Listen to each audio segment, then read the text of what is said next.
All right, often on the clock, doubleheader, multi-sport draft leads. We just covered the conference championship slate, and now we're going to cover some hoops. If you're coming in blind like me, do not worry. We have some NBA thought leaders here, Nez, John, Mike Zakarian. We're going to walk through this slate and, turn over every stone, trying to figure out how do we punch these tickets to Los Angeles. The Dawg Bowl will be taking place in March. It is often on the clock, Hoops edition. Let's do it.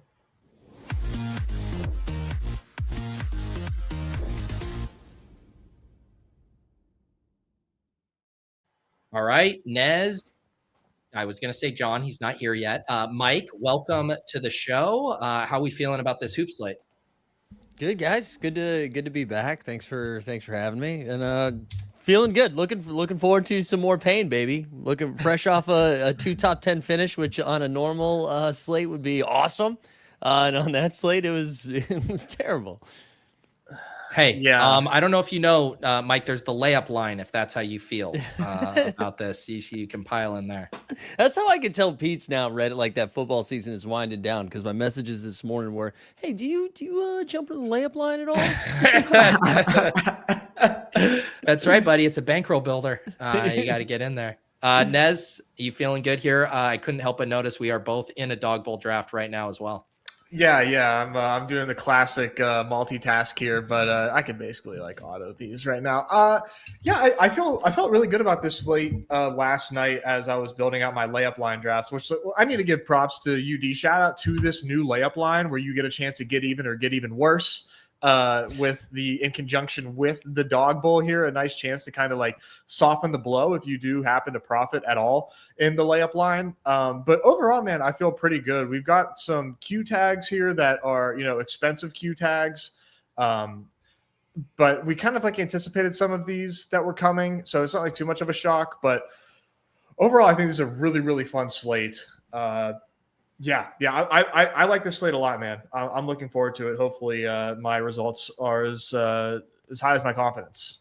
You know what I mean? For people who haven't been drafting hoops, is there any kind of macro level setting we should do other than just draft the best plays at every pick? What should people know here heading into drafting hoops for the first time? Yeah, Nez, I don't know how you feel about tonight specifically. I feel like in the first couple, there's been some better options to mess around in the 6th round, or maybe like pull a couple up from the 6th round.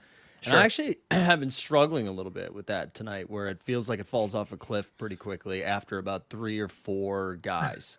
I think the way that I've been getting different today is in like the 2nd, 3rd, 4th round, where the 6th round, a couple of plays that I'm excited about, but for the most part, it's not a scroll to F down slate, I don't think. No, I mean, I'm rarely ever like mega concentrated in the 6th round. I kind of like steered away from that this season, and I try to flatten myself out more and, have a little bit, be a little more humble in the 6th round. Today, I am like really, really, really concentrated in the 6th round because, I don't think there's a lot of options. And I think that there is one game environment that stands out, extremely, which is the Memphis and Pelicans game. So I'm just like all in on Cedric Coward. It's Cedric Coward or bust for me tonight. I was doing Jock Landale. Jock Landale got the late Q as a personal. Yeah. That's not it. So that's going to be a really unique game. Like, we are going to see the Grizzlies play as a lineup that I don't think I've ever had to play yet this season. So there's a lot of different angles. I know John covered some other fun scrolls earlier this morning for that game, but I think scrolling typically is there are few options that you can get to. And these options are typically related to newfound opportunities based on injuries. In terms of the NFL to NBA dynamics and the one-to-ones there. Like you said, though, Mike, like the 2nd and 3rd round, I think is like very, very flat, and you can mix and match more than probably more people are willing to do there. Hello, John. Hey John. Yeah, Cedric Coward, my only I love him as a basketball player, and I think the handling opens up tonight and stuff. My only pushback is he's soft capped at like 27 every damn night, like 27 to 29. like there. Like I think we could see a little more GG Jackson than we would like to admit in our lives this evening because they're missing depth at the front court. But also a lot of this take hinges upon does Jock Landale play or not. And that injury Q-Tech, did we get an official designation as to what it was? Personal reasons. Yeah, he's personal reasons.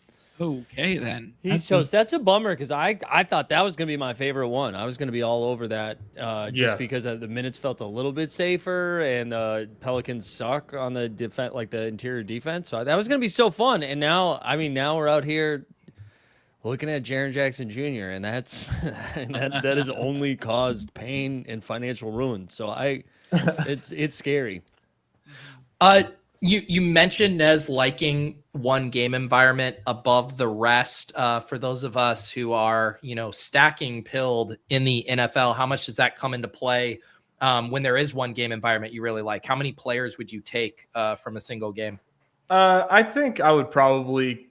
I think you can get it. Like we've seen, like shout out Best Ball Viper last year. He won with like a full game stack. I think he had like 4 players from the same team, but you really need overtime for that to work. I'm probably trying to chill at like 3 players from one game. I'm not really trying to take more than 2 teammates. I've done it, but it doesn't feel good. This is essentially a winner take all, and you really got to be perfect. And I think that involves trying to not pair too many teammates together. But there's so much usage to be concentrated, in my opinion, in that Memphis game that I don't think there's any problem, double dipping the Grizzlies tonight. John, you did a first pass for the Membies on the Badge Bros channel earlier. What were some of the things that jumped out to you on the slate? Yeah, like pretty strong top 3, then kind of like a top 5.5, where you draw the line on the Jamal Murray stuff, and then just like you can flip the board all over the place in the 3rd and the 4th there. I've experimented with like some SGA and Giannis plus Trey Murphy plus Jaren Jackson Jr., like just like getting tapped into that game environment before everybody else does it. And they're kind of like hard to pair together in the 3rd and the 4th. So just making some unique pairings on the left side because I don't think you're sacrificing a whole lot. The Denny Avia probable tag is a big, like, I don't know. Yeah. Probable tag. Yeah. So Denny last night, he's had back issues. He comes back from like a 2-week absence, plays 31. Then last night on the front end of a back-to-back here, he gets lifted because of the back. He was cooking too in a pace-up game with the Heat.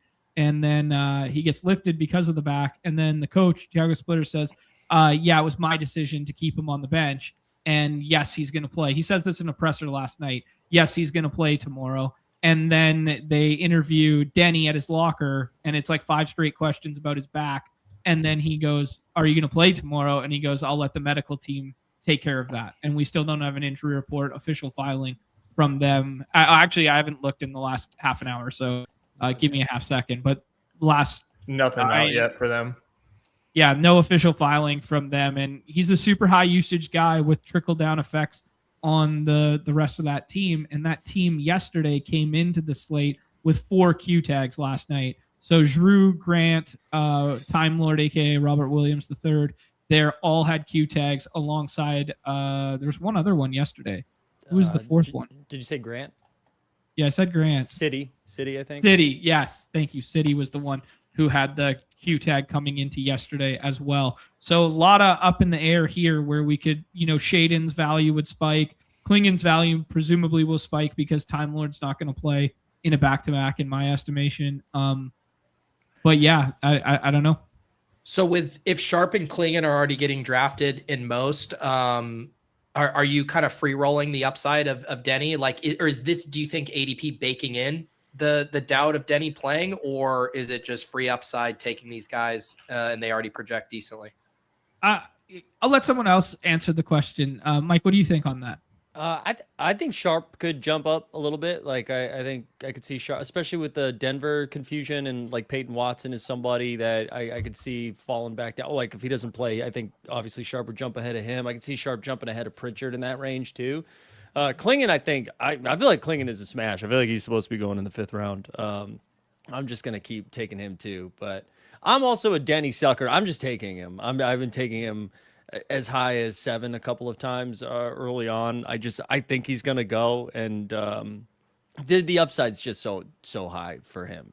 Even if he's only going to play like 31 minutes, I feel like he could absolutely go nutso in this spot. But I don't know. I like all three of those guys, especially if we assume like Drew, Time Lord, Grant. Like if there's if one of those guys missed, that's a lot of fun. Yeah, I'll just to add a dissenting opinion, or that's probably not even the right word, but just this is an oppo opinion, just to confuse the viewers even more, man. But like, I think that Denny's gonna sit tonight. Like, I'm of the opinion that the first time he hurt his back, it looked awful. Like, I thought he was like not gonna walk again. Like, he just like jumped up for a rebound, came down, like immediately grabbed his lower back, and like, oh, I've been there, brother. Like, you're done. Missed a few games, came back, and was just immediately Denny again. But the fact that he injured the back again, and it's a back-to-back, I'm like, I personally am like way more cautious. The one thing that I'm kind of like gaming this a little bit, because I think we're going to get a Denny Q tag.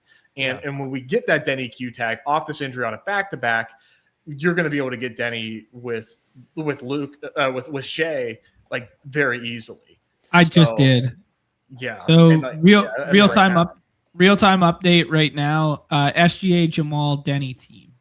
So people are already treating it like it's a Q tag. The one thing I'll say, my only concern with it is just the So the Blazers are on a back-to-back against a team that is better than them, and are only 2.5-point dogs against Toronto, who's not even fully healthy. I just kind of, I don't know. I feel like it would be closer to. That's point you for sure. Yeah, I just think it'd be closer to 5.5. But I do agree with you, Nez, that I do think I bet we see a questionable tag, and if he does, then all of a sudden you're getting me like pick 19, pick 20. Because anytime we get a Q tag that late, like we saw it happen with Keontae, with Julius Randle, and then all of a sudden they're going to pick like 25, 26. So that's I don't know. That's a lot of fun. So we should be getting this injury report here in the next 10 minutes. Thereabouts. Yeah. They come out every 15 minutes now, Pete, something they changed this year. And the last time in which you can file is 1 p.m. local time for same day tips. So 5 hours prior to tip or something like that. So we should get it in 15 minutes. Yeah. 10 minutes. Okay. You mentioned the Denver stuff. Gumby wanted me to put my my Nuggets hat on. I saw Magic Carp. I actually went and looked for it, but my homerism only extends to the Broncos apparently, as far as my hat selection. But yeah, what do you guys think about the Nuggets stuff here against Milwaukee? I couldn't believe Aaron Gordon was probable, but they love him against Giannis, so I think that's why he's going. I saw so many different reports about how Jamal Murray is like either like head, shoulders, knees, and toes. Like those are all of the injuries he's carrying right now. So I would be stunned if Jamal goes. And then Peyton Watson went to the locker room twice last night, I think, but then came back and threw a tomahawk dunk down, and I'm too excited about Peyton Watson, so I'm just going to play him in for vibes. But I don't know how you guys feel. I would be shocked if Jamal goes. Dude, Peyton wants to get paid too. Yeah, every game that he can stack up with these guys out of the lineup when he knows he can soak usage. Like Peyton's like pushing to make like 20 next year or something, and that's like huge for a guy who's like a low key like, what is he, 4-year guy, 5-year guy on Denver now, like journeyman kind of style. Yeah, I was team. They're all going to play this morning. It's nationally televised game on Prime.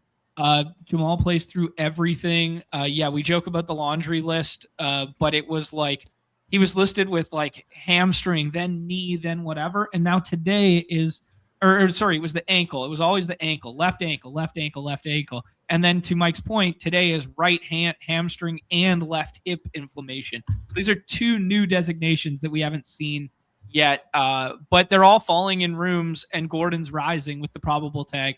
Right. I think it's a good spot for Gordon. I think you can play small ball 5, but he's going to get the Giannis assignment, and he could get 2 quick ones in the blink of an eye against Giannis. It's hard to find ceiling against Giannis, but he's totally fine in the 6th round, and he's going to project like a 23rd, 25th overall if these other guys get ruled out. So getting ahead of Gordon is probably the most logical thing to do here, and then catching the falling Q tags. Like Watson falls to the 6th now. So, yeah. Jeez, that's crazy.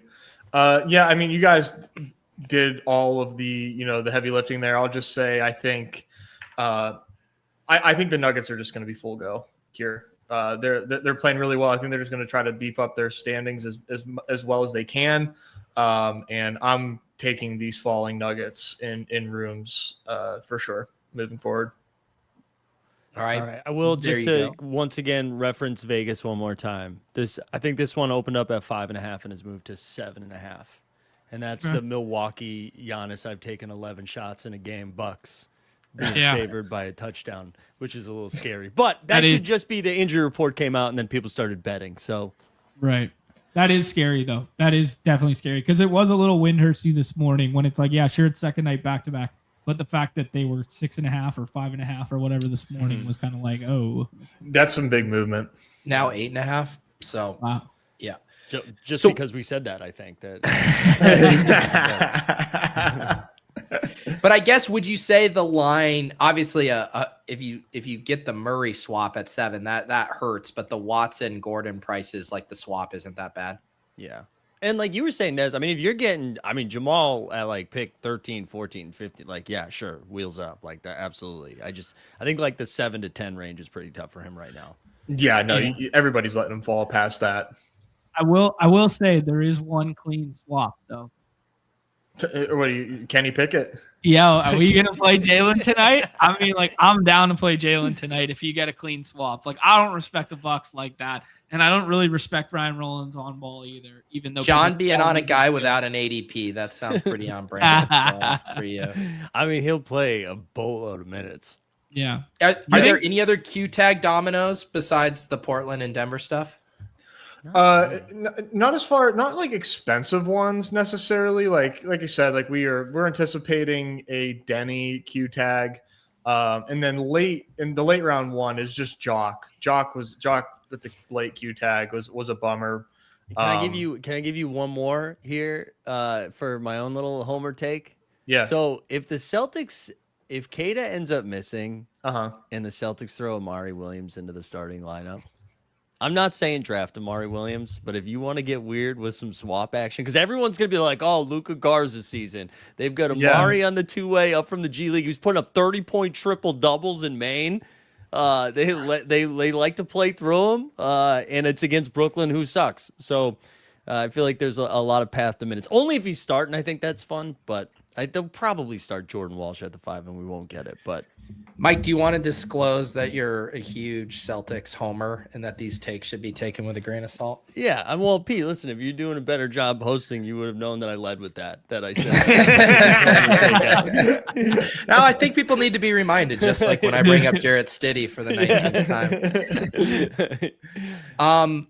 So, John, does it break your heart when these guys say this isn't a good scroll slate? I don't know if you had joined the stream when they said that.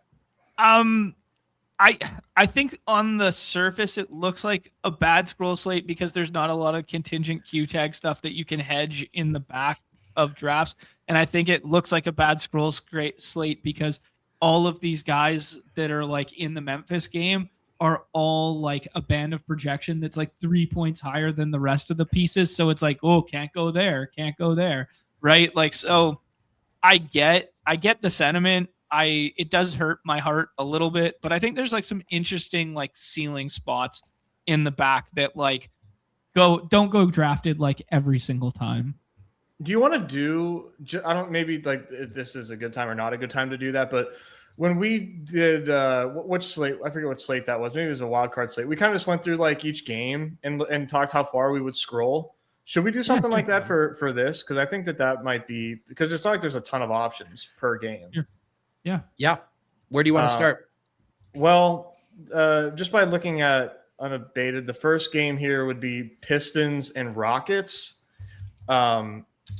Furthest scroll for me, I mean, I haven't scrolled anywhere here, but yeah, I think the furthest scroll that you could maybe do is like Reed Shepherd, or probably Jabari Smith is probably a better scroll. with no Tari Eason. But yeah, I don't think anybody's viable per se. I think the Reed's a good call just because, man, Kevin Durant played 44 minutes last night. Amon Thompson played 44 minutes last night. Goon and Jabari both played 38. Like, if you were gonna, Tyree Eason's already been ruled out, so that thins out the bench a little bit. So I like the Reed Shepherd call. I feel like he could get close to 30. Yeah, and Aaron Holiday's kind of low key been phased out there. Like, they did some weird shit where he was starting at times, but yeah, I don't think it's crazy. But yeah, Jabari on the one side, and then nobody on the. I don't really want any part of this game, and I kind of max won it in like my early discussions of it. But yeah, I mean, Reed, Jabari, and Tobias. Like that's kind of that's the line. Okay. No beef stew. No beef stew. No beef stew. Shout out beef stew. I don't even think it's a good spot for Duran. Like Be careful about Beef Stew. He has appeared on this channel. Friend of the Club Top Shop. Friend of Club Top Shop. Beef Stew. That's so dope. Before he became a much more problematic figure. All right. What game? or Isaiah Stewart? Let's go Kings. We'll do Kings at Cleveland here. For me, just based on ADP, I think the furthest that I would feel comfortable scrolling is Sabonis, maybe Levine, but like I don't feel good about either of those guys. DeMar, though, I think is like considered a scroll here for the Kings. He's 35.9 ADP. That's nothing. That's very low drafted territory. Denny, doubtful. Wow, bang bang, doubtful. All right, I think we got to have the Shaden conversation. Ooh, baby. Let's let it all roll in here.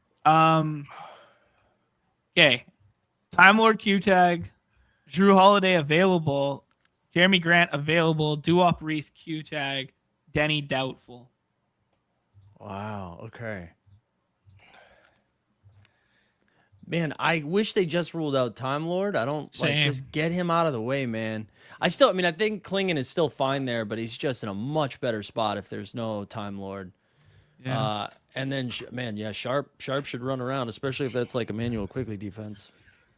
Yeah, I think they probably use Shed on ball, but that could be Caleb Love's music too, or Drew's music as like primary handler. So Caleb Love played like 34 minutes, I think, last night too. So he, because I was more excited about him if Drew Holiday was gonna miss. Yeah. Holiday's going to just play a high usage 18 now and start, and it's going to be gross. I don't think it's bad for Shaden Sharp necessarily. No. And I think it's way better for Klingon because Drew will do like way more like pick and roll action in the paint, like dish to Klingon than Shaden would.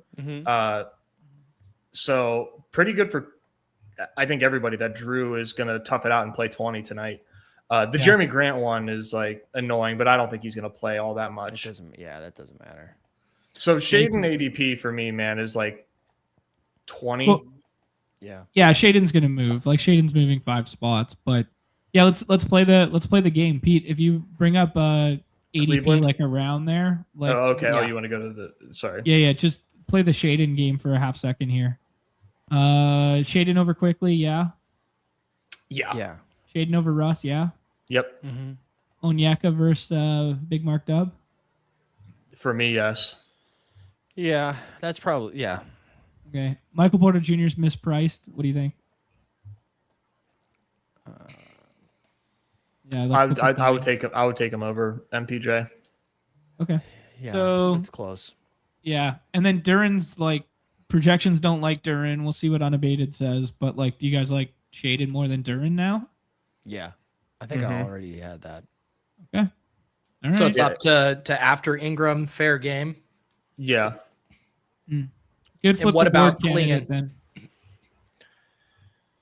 Probably still taking Klingon where he's going. I'll still get a bunch of them in the 6th round, but won't go too nuts. And as soon as you hit the 5th round, you can take Klingon. Yeah.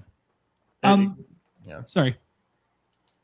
I'll be the first to remind everybody that like Shaden on back-to-back says low-key been like managed and like played like 29s and 31s and stuff instead of like those 36, 37 ceilings that we saw with like the crazy usage. But if they wind up being thinner than this, like with some of these Q tags breaking the wrong way, maybe he pushes up like crazy there. I'll also be the first person to remind everyone that Shaden isn't the most Shaden's the most fragile of floor ceiling combos on planet Earth. Like this could go very wrong if people are taking him at like 20 over and over again. But yes, he does have, 55 and 60 balls in his bag twice a year. What better spot than here? What better time than now? Yeah, this is also like on the back-to-back after a good win against Miami, could see the game just getting pretty ugly quickly too, with Toronto being relatively rested, getting healthier with RJ Barrett back, most likely. I think, yeah, I don't know. I wouldn't go too nuts. I'm not saying don't draft Sharp, but definitely I'm still hammering Shaden Sharp and putting him in the early 20s, but I wouldn't go too. And crazy. then what about the same game with Klingon? How far up does he move? Does he flip Pritchard or Dyson, or is that too much? Dyson, maybe. I'd be okay with Dyson. I think I still want Pritchard ahead of him. Agreed. Yep. Right, and no Derek White. That's why Pritchard's up here. Yeah. All right. Back to our game. What team were we on? We're on the Cavs, and I really only want to play this game so I could say shout out to Jalen Tyson, and I think Jalen Tyson's like a pretty like legit scroll against the Kings. He can fill it up, and he's had some really good fantasy games here, and the reason why he's so enticing here really is a lot of these ancillary pieces are out, particularly Darius Garland for Cleveland. So Jalen Tyson's going to come in 5% drafted on this slate. He's a flat 36-0. I really like this spot for every single Cleveland Cav against the Kings. Tyson, no exception here. I think he's a really fun scroll option on this slate. Let's see here did you guys we hit Sacramento a little bit, right? Did we have the Sabonis conversation though? No, we can talk about Sabonis. Yeah. I mean, like this is a all NBA guy who's free right now. I don't think he starts again. I think he's probably still soft capped, but they did come out and say he's not capped because of injury. He's soft capped right now because they like the rotations that they have. Yeah, anytime you're a 12-win team and saying like, "Oh, I like what we're putting out there right now," get the fuck out of here, Doug Christie. Like, what are we talking about? Like, he's a fucking all NBA all-star. Like, what are we doing here? Yeah. So, I mean, I want to be first to it at some point. I don't think going up against Mobley and Allen is the spot to be first to it, but like, man, he's gonna lap the field in projection if you gave him 25 minutes tonight. Why are his GM minutes? is he trying to trick? Oh, go ahead, Pete. I was just gonna say, why are his minutes going down since returning as opposed to going up? I think they're waiting until the trade deadline and then That's what he's trying to say is like he's trying to trick a GM like, oh wow, they actually like these guys so much that they're gonna play them like more and more and more. To be fair, they actually went on like a decent little run and won like a good handful of games. Yeah. Because they let their hoopers hoop, but like, yeah, they're not fooling anybody. I'm not taking Sabonis because I think we will have an indication of Sabonis going back to full, and I'm going to trust the PRA markets on him, which are at 23.5. That's not tonight. Okay, cool. Just wanted to talk about it. For sure. All right. What game should we head to next here? Let's go to Atlanta. And for me, I don't think CJ is clickable, but I've said that if CJ falls into more minutes, he's going to be beneficial for fantasy, but not while they're full health. So Na's as far as I'd go for Atlanta, and Na just continually is just like too cheap in these BRs. So shout out to Na. Yeah, I think the hashtag models haven't kicked in the CJ usage taking over the other handling of Dyson and Na with the second unit yet. Like I'm way lower on Dyson and Na than like the overarching is. I understand that this is like an okay spot to get to, but like that three rotation just kind of cannibalizes one another in the same way that like Kispert, Kennard, and Vic Krejci cannibalize one another, where it's like you can just find no winner because three guys are all just playing the same position, overlapping, and it cannibalizes everybody. Sure. Yeah, I'll still get to Dyson just because I appreciate the stock upside. I think that's kind of fun. I like that he does it. Like Nas a little bit more scoring dependent, where Dyson can get you like a 17-8-8 in like 4 stocks, and then you survive. So I'll still get to some Dyson. I'll get to some Nah, but I'm a little bit lighter. Honestly, I'm kind of light on this game in general, not on purpose. I would like some more Jalen Johnson, but that's the only one I'm really excited to click in this game, or on the Atlanta side. And then on the Phoenix side, I got to scroll. I'm excited about. It would be illegal for me to appear on this show without saying it's Mark Williams time, baby. All right, they haven't played in a couple of days. They don't have a game tomorrow. They got an undersized Onyeka Okongwu he's going up against. Give me 29 Mark Dub minutes. One thing that's fun about 9 stamps of approval. 15 stamps of approval. I've taken him twice already. I fucking love that call. Yeah, the one thing that's fun about Mark Williams is he opened at 20.5 PRA and he's climbing. So like I think that more and more people are seeing that like, yeah, this is a good spot for Mark Dub. He's a really fun angle here. Good scroll. And after this, go ahead, Pete. He's not going to be like looking at projections. He doesn't project as well as most of the 6th rounders. So he's going to be really off the board. Is like you get the fake scrolls, right? Where if it's like the ETR projection pushes a scroll by ADP up, they're going to be drafted a lot higher than their ADP would normally indicate. All right. Anything else on Phoenix? So it's Booker, Mark Dub, and then nothing else. Pretty much. Yeah. For me. Brooklyn. This should be easy because I don't think there's anybody. John, stop me if I'm speaking out of turn here. Are you taking Nick Claxton? No, I don't like the drop big spot, but I just this team just lacks so much ceiling, and the total's so bad, and the pace is bad, and nothing. They suck. Yeah. Brooklyn is like getting worse. Like they were like kind of fun for a while. Now they're like I don't want anything. Like I don't even really want MPJ to be honest. I mean, I'm drafting him, but I don't. I'm okay with him. I'm pretty scared. It's nice without Derek White. And then the Celtics side, Amari Williams is a name I learned for the first time today. I don't really think you should take him. If he's starting and you need some Jock Landale swaps, I'm here for it. Yeah, I guess like no, I'm not scrolling here. We can move past. We don't need to like spend time talking about Anthony Simons. Nope. But I like Simons. He's a sweet pivot off the Peyton's Pritchard stuff, and like if you need scoring off the bench and you need a guy to run garbage time as well, Simons is totally fine tonight.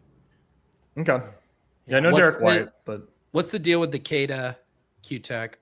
It was a late illness, I think, right? I think there was an illness today, so I don't know. I'd probably lean out on that one, but again, it's Brooklyn. It's a low total. It's hard to get excited. Like, I mean, if you told me Garza was going to play 28 minutes, I do think that's kind of fun. But I don't trust any of it. Front end back-to-back for the Celtics too. So if you're going to miss one night of like a drop big, like, do you want him tonight against Chicago, or do you want him, or tomorrow against Chicago, or do you want him tonight against Claxton? I don't know. Yeah. And Pritchard, he's pretty volatile, right? Like, does he get hot from 3 or? Yeah, the reason we like him tonight is because there's no Derek White primarily, and you remove Derek White usage and insert Peyton Pritchard, and he become like I think this would be Peyton Pritchard's ADP if Derek White was playing, and so he just like didn't move up enough. I don't know if people didn't realize Derek White wasn't playing or something, but Peyton Pritchard's a really good pick. Is there like as early as like ADP like or pick like 22 for me? Like I think Peyton Pritchard can get off the board. Okay. What game do we have next? Is it this Memphis? Yep, Grizzlies. Yeah, and I'll let John take this one because he made a pretty decent case for some Grizzlies that aren't Coward and Spencer. Yeah, I like GG Jackson, man. Like he's athletic as hell, and he's potential to play big minutes if Jock Landale's there. I probably won't draft him. I would probably take Landale and then try and swap. But like. We've seen ceiling from GG Jackson in years past. There's an outside chance that he starts tonight. He probably does not, but he probably is like 6th man off the bench, and they only run like 10 guys deep. He also would play garbage if there was garbage. GG has this like weird outside case at like 33 minutes tonight if Jock Landale doesn't play. I don't love it, but like there's ceiling there. Oh, like Gumby. Gumby doesn't like your take, John. How are you gonna survive? I mean, the models will never agree with it. It's a ball knower's angle here, so I wouldn't expect Gumby to understand. Oh, low key shots fired, Gumby. Come up for air out of those spreadsheets, brother. Come up for air. Oh, Man, that's funny. I was staring at this game and these rotations for like an hour and a half today. I have like I talked myself into a little bit of GG. I was like, oh, maybe if we can get him up to close to 30, that would be fun. I don't trust that it'll happen, but if you're right, then that's a lot of fun. And same thing with Coward, man. I want to be so bullish on Coward. I still think regardless it's going to be 27 minutes. Like I don't think we're seeing north of 27. So what I've done, I've taken a couple of shares of Coward, but I've been just jamming Triple J, and that is going to suck, man. It's going to feel so bad, but he's going to be my highest owned guy tonight. Him and Klingon, I think, are going to be my two highest owned guys. And Coward over Spencer for you guys?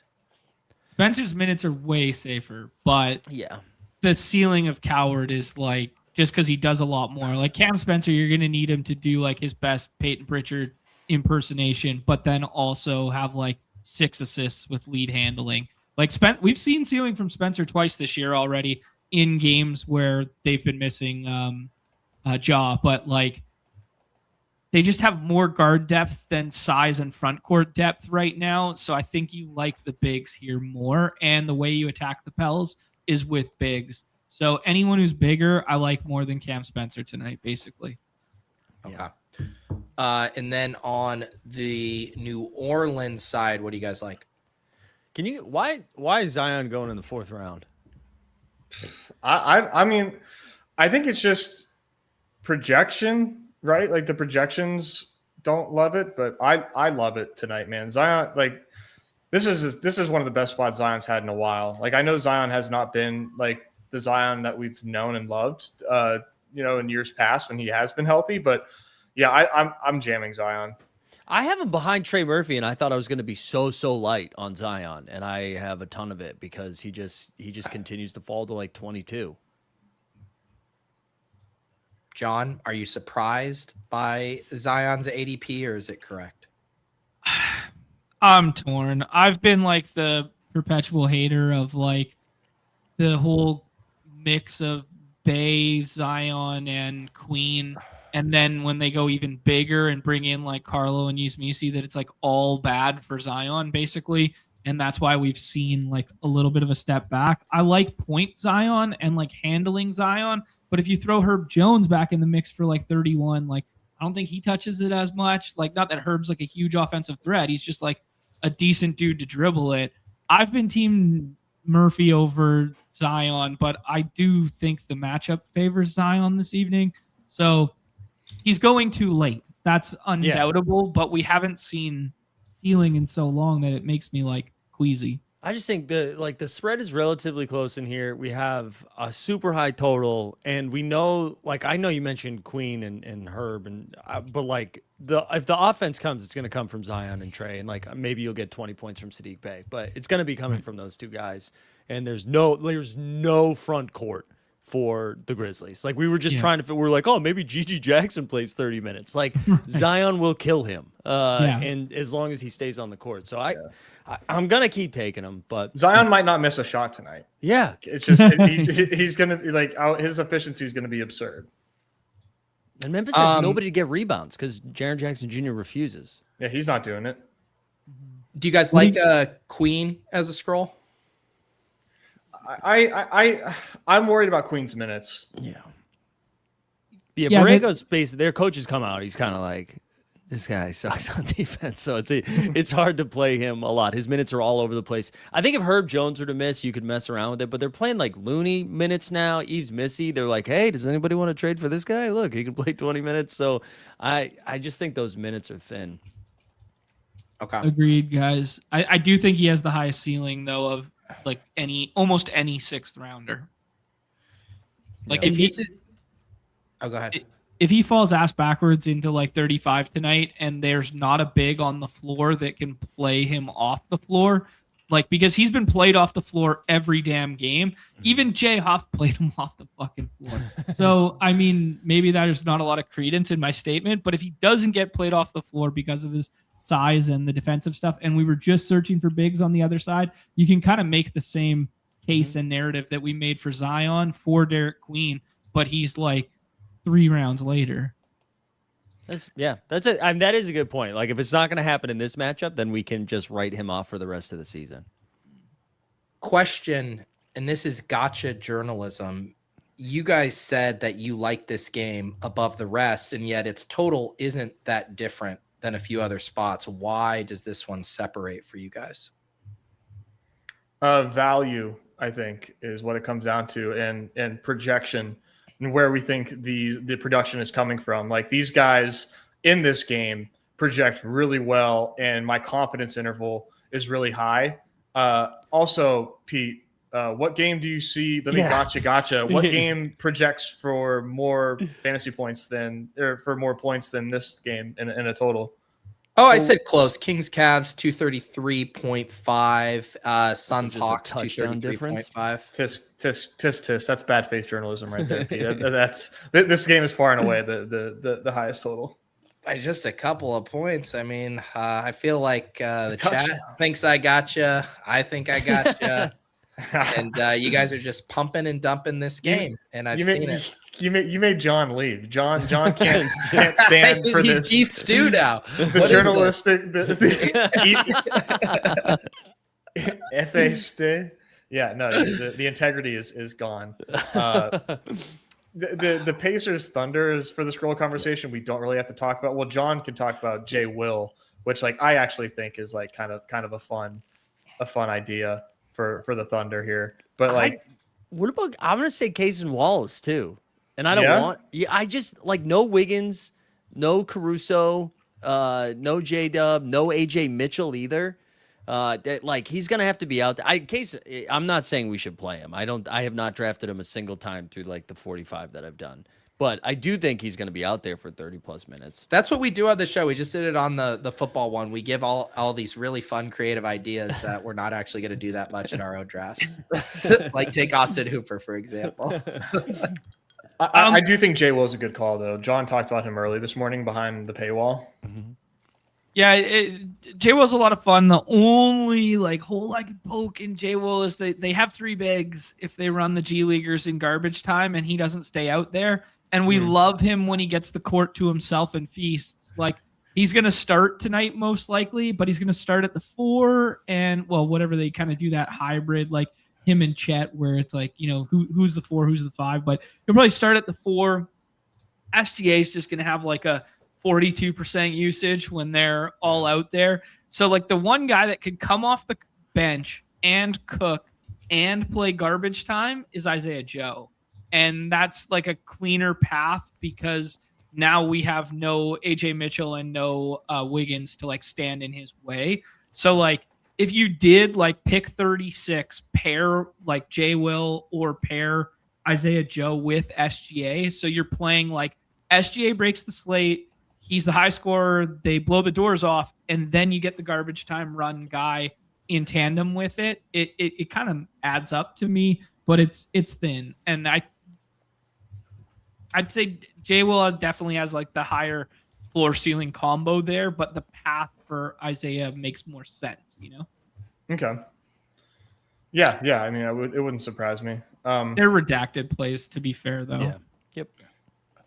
Yeah, in more ways than one. Yeah, I wasn't sure which way. It took me a second to. Bucks and Nuggets is the next one. Okay. Let's for see here. Yeah, let's see what we start with for Denver. Geez, man. I'm not scrolling past Aaron Gordon, but it's a swap only thing for me. But or if we get this, I guess we could play hypotheticals, right? Like what would it take for you to click Jalen Pickett? Just no Jamal Murray, John? Yeah. I think I'd want to know Peyton Watson too, but yeah, I'd really need this pit to be opened up for me to take that. Otherwise, I'm not getting to anybody on the Denver side outside of Aaron Gordon being the last guy for me. Yeah. The Joval return last night was pretty impressive, but I don't think you're going to get 18 minutes out of Joval in a back-to-back. There's No. no way he's playing, right? I mean, Yeah. he even said there was an interview he had after the game last night. And they're like, "Oh, should we expect to see you tomorrow?" And I think his response was like, "We'll see you in Denver." That's awesome. Nice. He's getting the first plane out of here. Yeah. Milwaukee, I'm not scrolling anywhere for the Bucks because you have Miles Turner back, and that really, I think, hurts the Bobby Portis thesis. So I'm only doing Giannis and Rollins. I'm not scrolling. Agreed, and I'm not doing Rollins, so it's just Giannis for me. Bobby would have been fun if Can he we gave him just 35. admit that you're not doing Rollins because of a personal bias and really not much else? Yeah, there was sucks. Ager was just in the chat, all caps, Ryan Rollins. But he early. doesn't.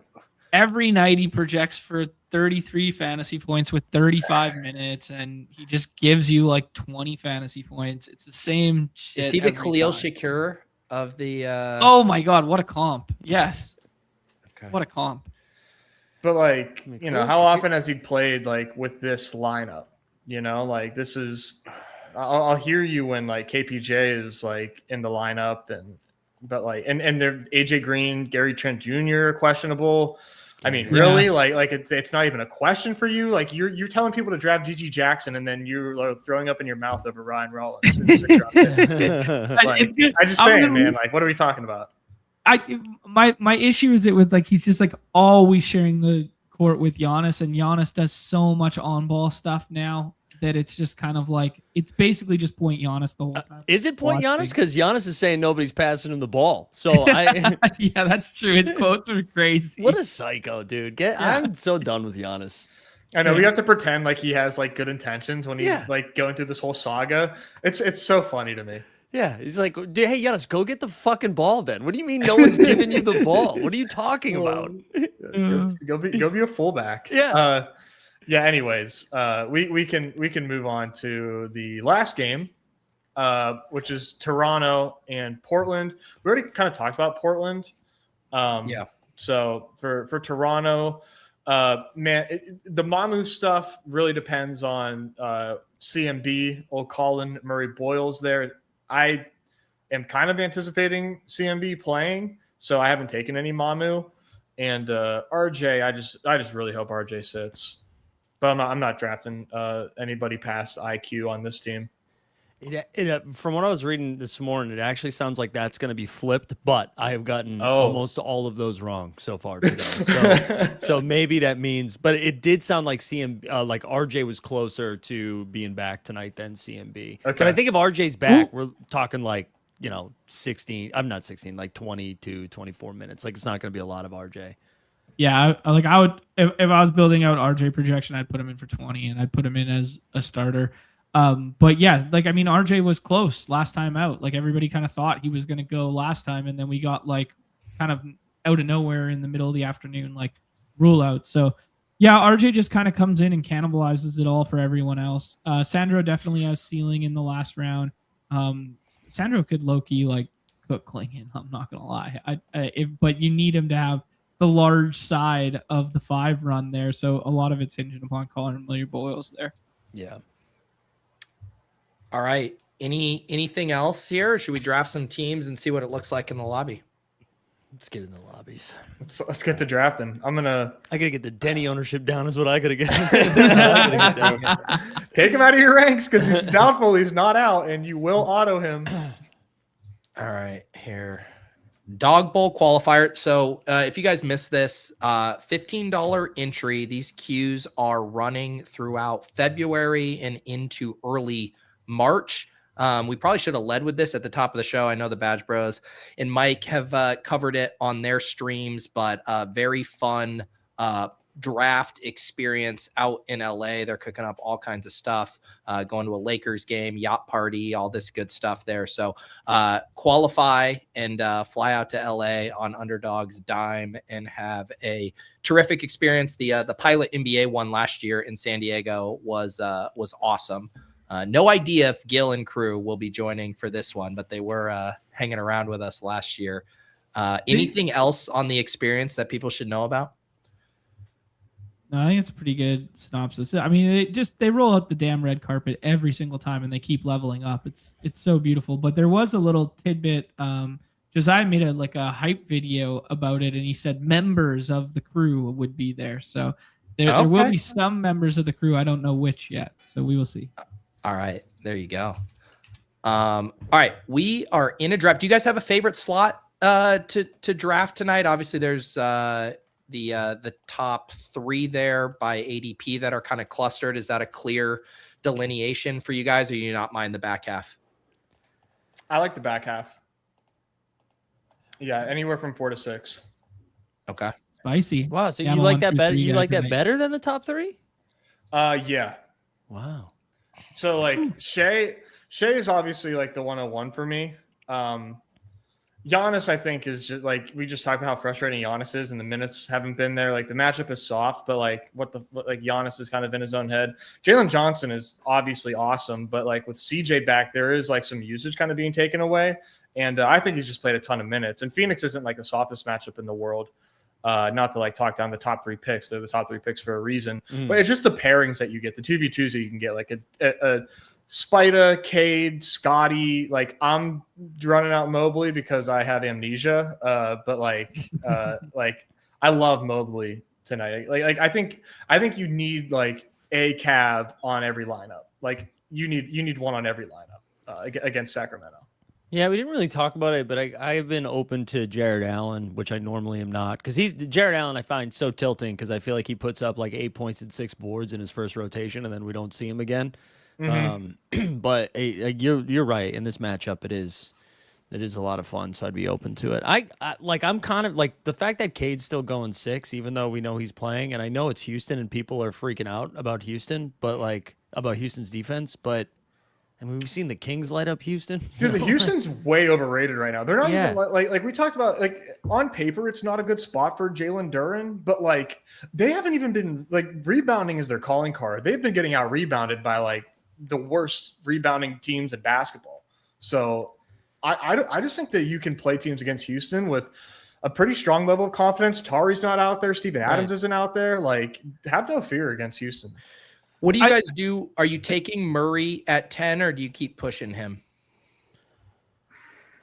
I'm done, but I don't. Again, I've gotten all of the injury stuff wrong today. So I take Murray. Sam. Okay. I think it's just a risk you take. The projection is just like such a strong gap between everybody else there. Mm-hmm. Yeah, I think the issue with the Houston stuff is just they play such boring basketball games that are slow.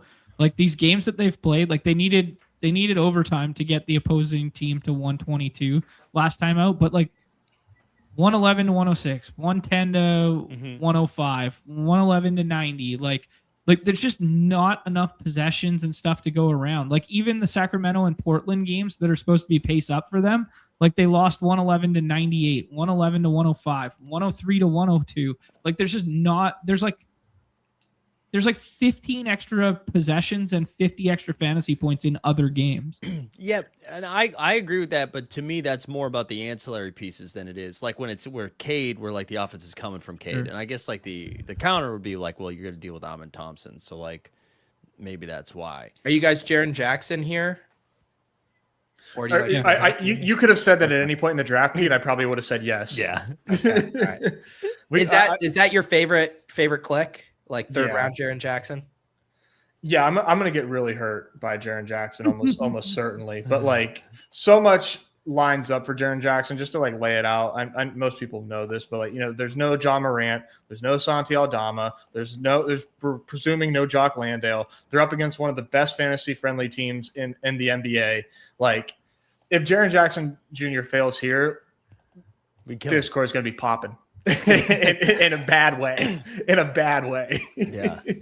Yeah, he will be my highest owned guy when this is done. All right. It seems like the third round's pretty good then, right? You mentioned the Zion stuff, Trey Murphy, Jaren Jackson Jr. Any other guys that would be in contention up there for the third round? Yeah. It's pretty flat, but that you pretty much covered it. I'm good with BI and Porter. Uh-oh. The fish Sharp. already steaming Sharp up into the top 20. I Wow. can't help but notice. Wow. It's been such a snip snap because like the layup line was out and Denny got hurt. So I was like, oh, we got to steam up Shaden. Then he gets the P tag. Then he goes back, and now he's back. And I'm taking him where I was taking him when I thought Denny was out. So I'm gulp. ADP's Duran projection likes Pritchard and Porter. Klingon getting pushed up. What do you guys like here? Probably Porter. I think I'd go Porter. Yes, I like even Pritchard. I like Porter. I like Porter more than Pritchard. Mm-hmm. Yeah. So are you like your confidence way up with no Derek White there for Michael Porter? Yeah, he's also just like a high usage guy that's the only dude who touches the ball on their side. Like we're used to taking Michael Porter in like the fringe second round, and now all of a sudden like nobody wants him against Boston when their best on ball's not there. Like, Yeah. give me 49 fantasy points and see what happens. Do we I know. take your Cav here? Do we take your Jared Allen here for your Cav, Nez? Or Aaron Gordon? Don't ask me. I'm in the room. Oh, you are in the room. Shit. Well, Pete, Sorry. take I'm take your Aaron co-host. Gordon then. Get your homer pick, Pete. Oh, yeah, you're right. It's Denver Sports Week. Aaron Gordon, come on down. Denver Sports Week. I've seen JMC's question in the chat. I pulled up Triple J a couple times. I haven't pulled up Zion, but I pulled up Triple J. I pulled up Trey Murphy.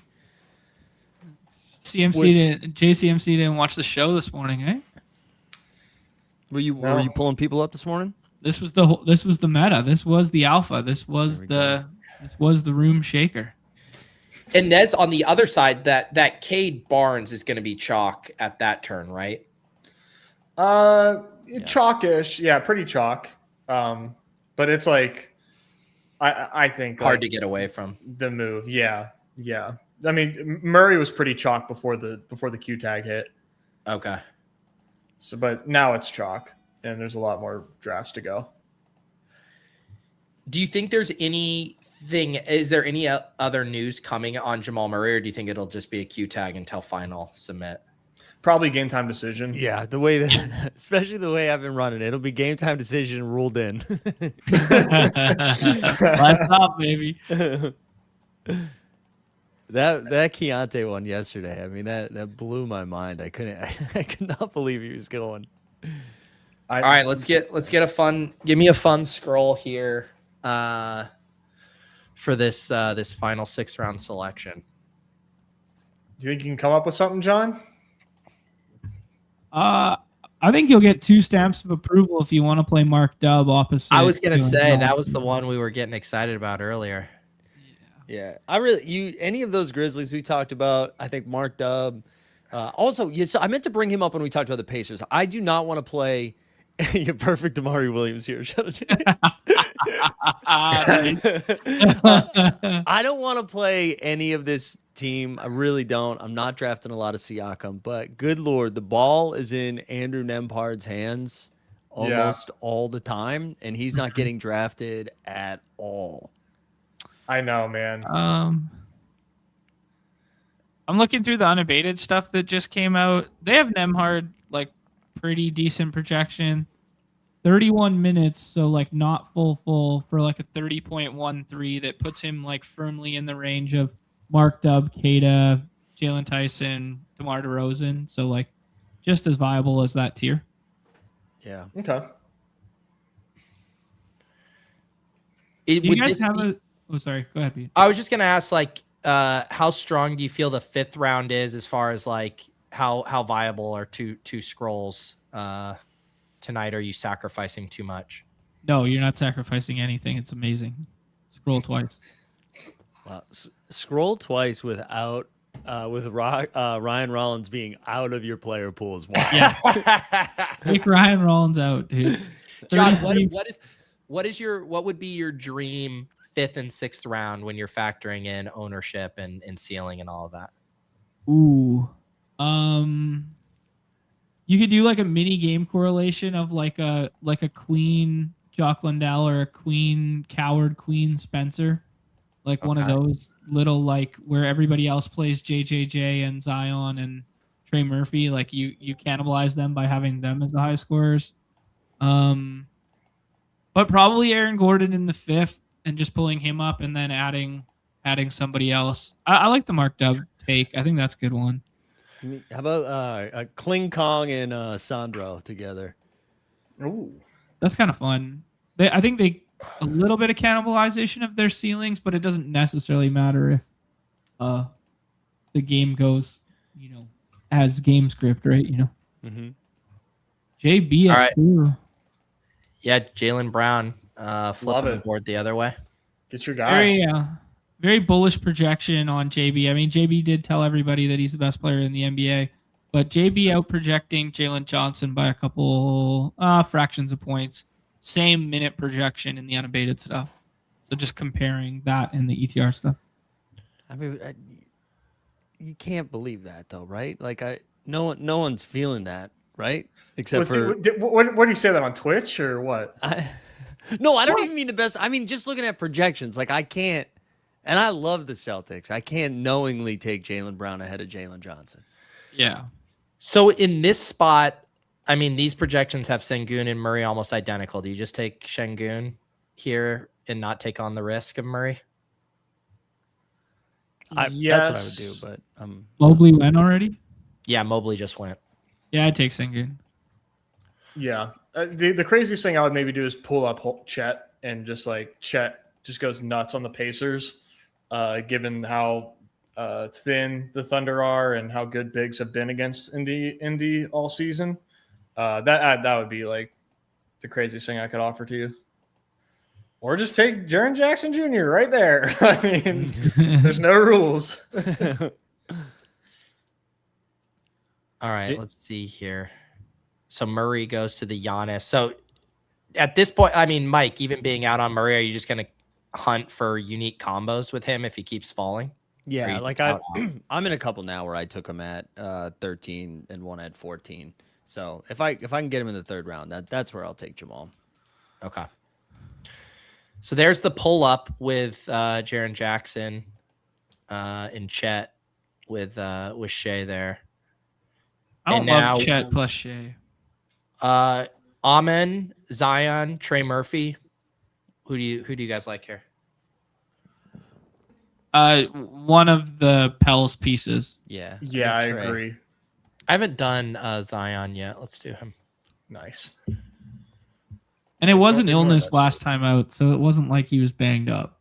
Yeah, classic. You see that like once every few months where a guy guts it out with an illness and then leaves halfway through the game because he's too sick. Mhm. Like you see that quite a bit. Just another classic case. It's like we learned nothing from COVID. If you're not feeling well, stay home. All right? Did Rudy Gobert teach us nothing? I thought Norm was going to do that to us last night, too. Oh my god. Should I homer it up in the other direction and take Peyton Watson? Michael Porter's here again. It's like MPJ or Sharp here if you want to go full Nez. Yeah, go sharp. Pull him up Yeah. and see what happens. Yeah, I mean, I saw Pull him someone up. take him at 19, so getting him at 21 feels. I mean, I'm gonna end up with like 30% sharp. Let's see. Jewish McCaffrey wants to know: is Bobby Portis draftable, fellas? He's not going to play garbage, and if there is garbage, and he's only going to play like 26 and basically backup 5 role. Like he's going to go from 37 minutes down to like 27, and it's just, I mean, can he get there with ceiling sometimes? But no. Yeah, I don't think this is the one for him. Miles Turner coming back sucks. Yeah. It just period. It just Yeah, sucks. it's done. Everybody should be fired in that organization for what they did. All right, John. I'm gonna let you pick these two. I mean, the chat. You're just tilting the chat with your scrolls here. Let's tilt them here on my account. What's the 1-2 scroll punch at 5-6? You already got Shaden, so no clue. I think one of them should be Memphis opposite the Zion thing. So like Cam Spencer with your last pick could be fun. Or this one. I I think Aaron Gordon's probably just like a pretty good pick here for you, though. So if you do like Aaron Gordon and then do Cam Spencer, Okay. that's Why? effectively like Why Gordon? Is it team specific or just in a vacuum? You like Gordon tonight? just in a vacuum. And like the early Gordon stuff will all be 6th round, so now you get a little bit of leverage by pairing it with somebody else. Okay. It's Aaron actually Gordon. good to pay up. Sometimes it is. No, I know. Yeah. It's funny. Mike, let people know if they get the NBA bug. You got a few different things cooking, including a morning Substack article, which is a quick kind of overview of the slate. People should definitely check that out. I'll drop it in the chat now, but let them know exactly. Yeah, I want to shout out John Jackson, who maybe the second week of the NBA season was like, "Hey man, I can't tune into the NBA bit every day. You know what I would love? Can you just like start writing up some of these plays for Underdog?" So I started the Substack specifically for John, who promptly retired from hoops within like 3 days. I think he played 3 more slates and retired. And that was literally why I started doing it. But honestly, it's been a lot of fun. So it's nothing too in depth. It's just kind of like first look at the slate and just taking a look at spreads, and then you can watch in real time the stuff that I got wrong, like Denny for sure playing today. But yeah, that's just called Bagel with Locks over on Substack, and then do the NBA bit Monday through Friday over on the NBA bit channel. Awesome. I dropped the link to that in the chat. You can find it on Mike's Twitter feed as well. John, I did the Aaron Gordon, and then Cam Spencer went, but I took Cedric Coward. Did that work? Yeah, no, yes, same thesis, different player archetype. You're good. Okay. John, are you gonna? Because I already know Nez's answer. Are you gonna be pretty even on, like the Coward Spencer stuff, or do you have like a take one way or the other? I'm scared of the Coward minutes, but I'll probably be pretty even, to be honest. Yeah. That's all right. We drew a 5 slot here, so maybe we can get a little bit different. Do you guys have Spida at 5 or Cade at 5? Or I guess Cade. JB at 5. Cade.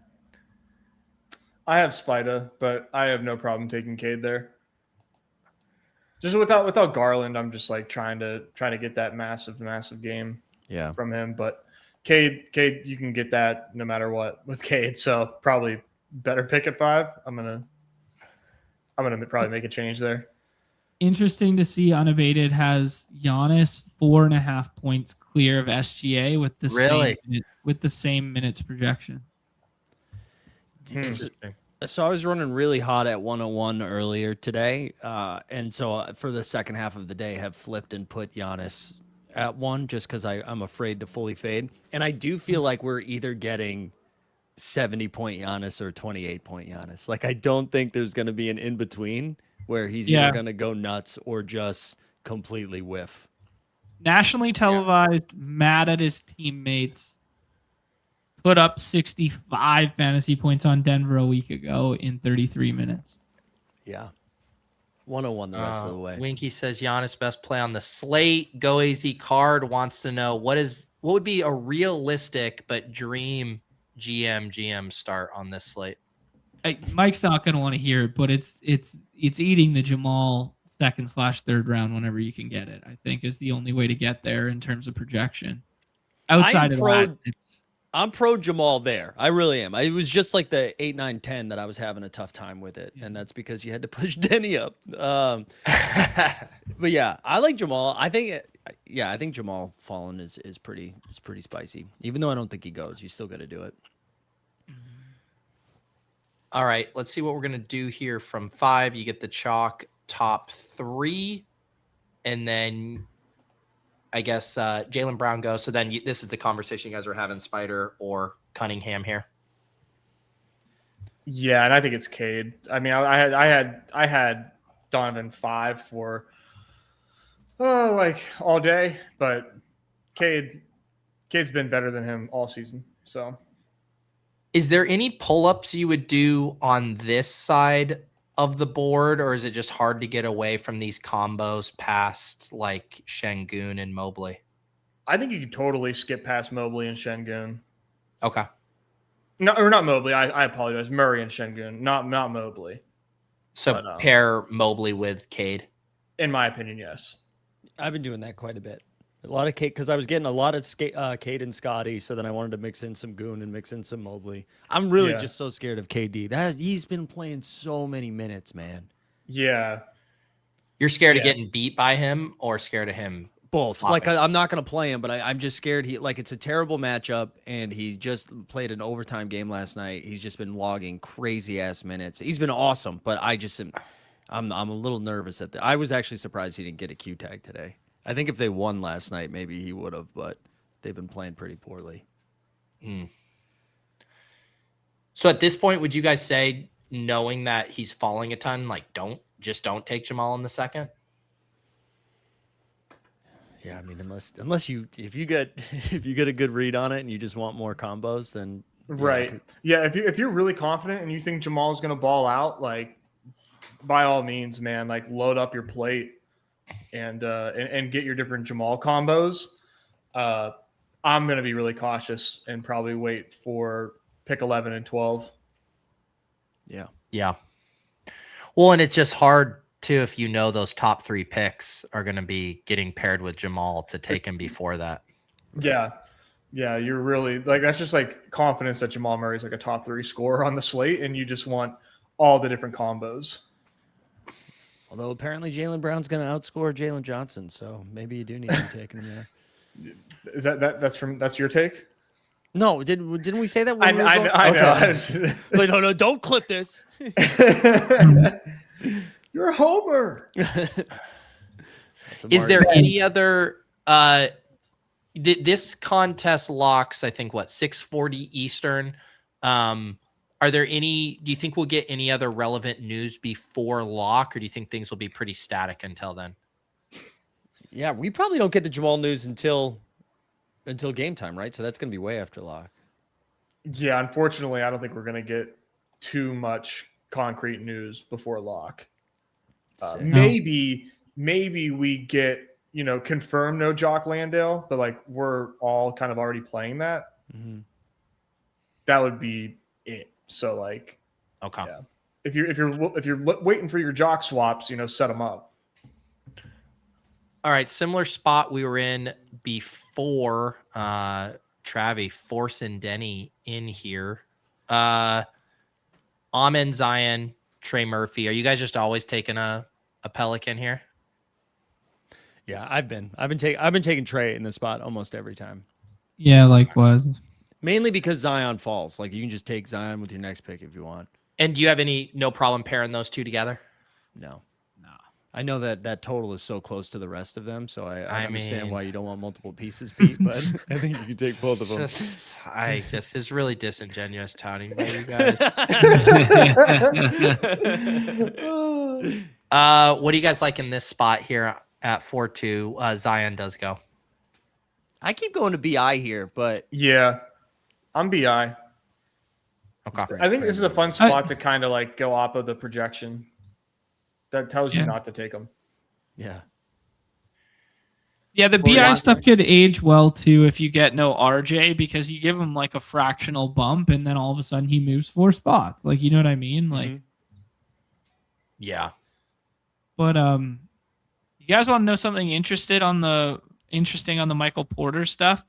Michael Porter, 2 less minutes than Jaren Jackson Jr. this evening, and 1.6 less fantasy points in terms of projection from unabated.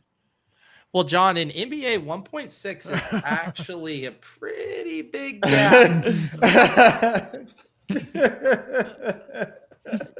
I was listening to, I see Winky in the chat. I was listening to Winky earlier today, and I think and now I'm nervous I'm going to get it wrong, but I think they referenced MPJ was kind of dealing with was it a little UCL, one of the CLs, and so wasn't maybe, like he's still fine, he's still going to be out there, but maybe not a full hundo P. Okay. That's good to know. A hundo P, huh? Is that what the kids are saying these days? Yeah. Yeah. He's man. not a buck. I'd say that too. Although, and then Winky, if I misrepresented that, please correct me, because then it won't be, and then it won't be a hundo P. All right, 2 more picks here, and then we're gonna let Mike get over to his show at 5 and let you guys get to your final drafts. You got about less than 2 hours until this slate locks. A little bit of overlay brewing now, so take advantage of it and get in here without the full allotment of entries. Pete, did you know that Michael Porter Jr. has drop foot? Ever since he left the Nuggets, I haven't followed him with the microscope that I do the Denver players. Yeah, not following the microscope, but the microphone. You're a big fan of his podcast work, right? I would never miss it. No comment. Yeah, the dude has drop foot. It's crazy. All right, we are on the clock. Do we do a little Klingon here opposite BI? What else do we see? I'm still a Daniel Slappy, but I understand. Yeah. I understand why not. I like the Klingon stuff. I think Klingon's got a really good chance to boost here once Time Lord gets rolled out. I don't know why he has a Q tag. Yeah, I don't either, man. I would have bet so much money he was ruled out like at 9 a.m. this morning. Same. All right, Mike, guest of honor. Who should be my final pick here? Oh wait, we're not supposed to throw Sandro on this team. Let's You can do whatever you want. Nembhard, is that your guy? Yeah, let's throw Nembhard in there. Yeah, throw Nembhard in there. I will say, yeah, Donnie with the Caleb Love shout. I think that's pretty fun. And hey, this isn't a football show, and they got eliminated last week where there's no more of those stacks. All right, Donnie, just relax. Nice, dude. A Caleb Love stack. The other thing that I would say, if Kata does somehow, I don't think he's gonna play, but if Kata does play, I think that is a really fun low-owned play. The Nets had decided they were going to defend the center position for a month and then stopped, and I think Kata could do some quick work, but I don't think he's gonna go. But if you want some swaptions later, he's a fun one. Ooh, I like that. Do I have? Oh man, I don't. They didn't give me an NBA boost. I was gonna, maybe have you guys cook up a little pick 'em here on the fly. We could still do something. You got any slides? Any trip dubs in you? Just type in triple double. Let's just see who's available. That's we haven't Nez's done that love yet this language. year. Nez, I feel like we used to DM these in the morning, like last year. I know. I used to just be all. Dude, Isn't Scotty Cade- at 6X is crazy. Isn't Cade a triple double? He's got that in his bag. Oh yeah, dude. Well, it's Houston. That's maybe not the best spot.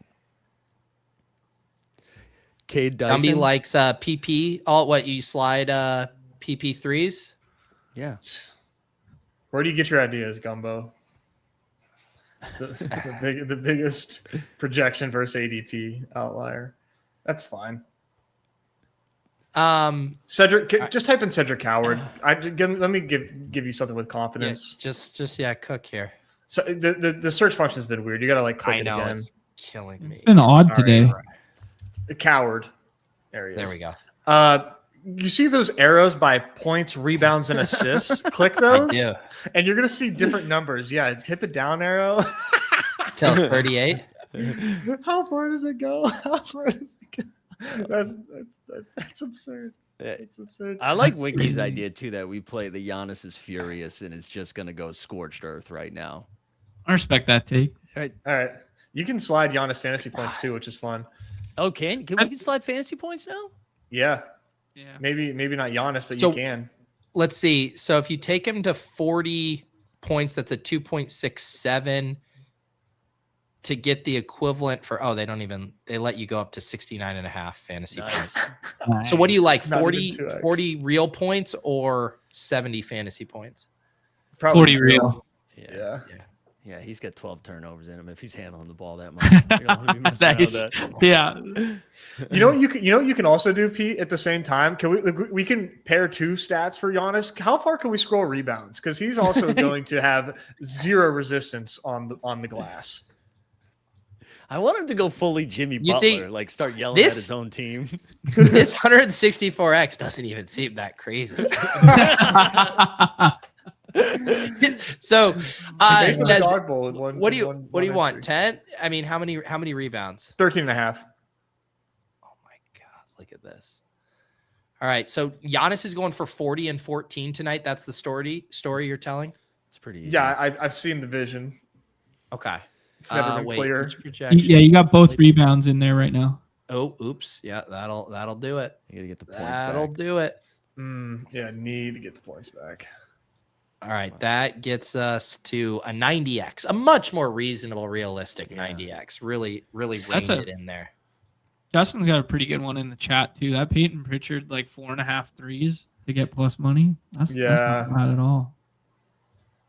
Yeah, it's pretty Isn't good. that everybody wants the Pritchard? I mean, if the people want, God, this search, come on, man. Pete, I got to dip before you pull Yes. this one in because I got to jump on the other show. But thanks for Yeah. letting me find out in real time that Denny's not playing tonight, guys. That was awesome. Yeah, That's exactly what you want. Joe actually called me, and I thought it would just be fun Yeah. to have you on to have that news revealed in real time and crush Yeah, your the- spirits. Yeah, I guess it's not illegal to use insider information if it's just for emotional trauma instead of. All right. This is all right. We'll see you, Mike. We're gonna get off here as well right now. I just figure let's do the winky. We'll do the full chat approved. Sure. Giannis goes for 40 and Peyton Pritchard has 5 threes for a clean, 15X here. Yeah. Simple. Simple. There it is. Any other final words from you guys here? No. Good luck to everybody. Tonight, I am probably not doing anything no strip tonight. So enjoy the weekend, everybody, from me. I'll be back next weekend. Yeah, stay safe out there, depending on where you are Thank you. located with this storm, which is going to be pretty nasty in certain parts of the country. John, what do you got? A tea time. I got a tea time. You guys are worried about storm. A tea time. Get this guy off the screen, man. Get the No, so tone deaf. Do you know who else is going to have a tea time next week? Sam Darnold, because he's not going to be playing anymore. From one laundry bro to another. I thought we didn't cross those lines, baby. No, if you guys are interested in the Dinger, I think we did a really good show yesterday. We did. Intro to baseball season for people there. Talked about some macros, then drafted a team and stuff. I'll also give a shout out to the one that Nez did earlier the week with Davis, and then the Stacking Dingers guys did some as well. So don't be scared to get into these baseball, basketball streets. They may be picking up in a big way after this week of football. Beautiful. Yeah, I'm excited. We'll we'll probably have a couple, do 2 more like Friday shows, just as usual, and then we'll probably be flipping to a midweek show like we did last year, probably either a Tuesday or Wednesday. I'll obviously huddle with these guys and we'll figure that out, and we'll bounce around, some multi-sport stuff. I'm excited to do more hoops, obviously baseball. Of course, I believe according to one stream from Mr. Davis Maddock, there might be a big board contest dropping in like less than 48 hours. So I'm sure we'll get some early football as well. But yeah, excited. Spoiling stuff? No way. I'm pretty sure it's I think it's just mapping what it was last year, which it was like the start of the NFC championship game. They had it in the lobby. So I think he's just assuming. I thought it would have been funny, like a good bit from Underdog, if it like moved up just a little bit each and every year until like the 2023 draft is like just launched halfway through the NFL season or something. But yeah. All right. I am going to do an after dark tonight. I have a lot of NFL teams still to draft. And then I figure I'll have some dog bowl teams so we can kind of scope the leaderboard and hang out for a little bit. So I'll probably be live from like 8 to 9:30 or something tonight, Eastern time, if you guys want to come hang out. Otherwise, we'll see you guys next week, and I'll see you on the portfolio review on Monday. For John, for Nez, for Mike, go get in those dog bowl streets. We'll see you next time.